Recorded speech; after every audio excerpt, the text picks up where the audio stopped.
হাত বাঁধা অবস্থায় মহিলার ঝুলন্ত দেহ উদ্ধারের ঘটনায় পুলিশ খুনের মামলা রুজু করে এক ব্যক্তিকে গ্রেফতার করেন। ধৃতকে আজ পেশ করা হয় বর্ধমান জেলা আদালতে। মহিলার মৃতদেহ উদ্ধার ঘিরে চাঞ্চল্য গলসিতে। গাছের সাথে হাত বাঁধা ও গলায় কাপড় জড়ানো ঝুলন্ত দেহ উদ্ধার ঘিরে চাঞ্চল্য। ইতিমধ্যেই পুলিশ তল্লাশি চালিয়ে এক ব্যক্তিকে গ্রেফতার করেছে। খুনের মামলা রুজু করে ধৃতকে সোমবার পেশ করা হয় বর্ধমান জেলা আদালতে। মর্মান্তিক ঘটনাটি ঘটেছে পূর্ব বর্ধমান জেলার গলসির পুরন্দগড় কালাবাঁধ এলাকায়।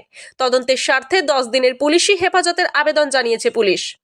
জানা গিয়েছে, ধৃত যুবক মহিলার সহকর্মী ছিলেন। তারা দুজনেই গলসির একটি চাল কলে কাজ করতেন। লক্ষ্মীরামের বাড়ি গলসিরি কেন্দাইপুর গ্রামে।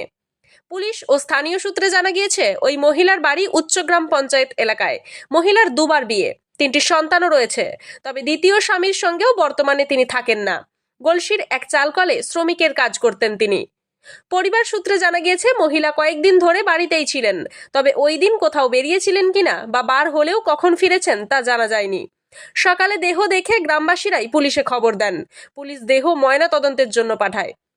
প্রত্যক্ষদর্শীদের অনুমান, দেহে কোনো ক্ষতচিহ্ন না থাকলেও যেভাবে হাত বাঁধা আর গলায় ফাঁস লাগানো ছিল তাতে বোঝাই যাচ্ছে মহিলাকে খুন করা হয়েছে।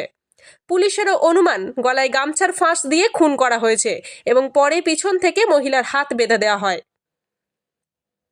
পরিতোষশীলের রিপোর্ট, সোজা কথা নিউজ, পূর্ব বর্ধমান।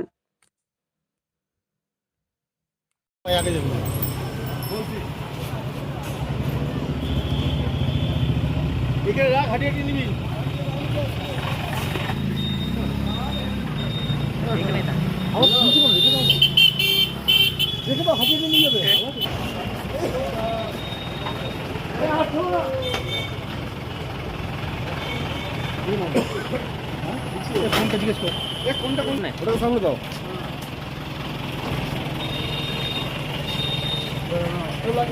মারলে কেন? মারলে কেন? মারলে কেন? মারলে কেন? মারলে কেন? হ্যাঁ, হ্যালো হ্যালো,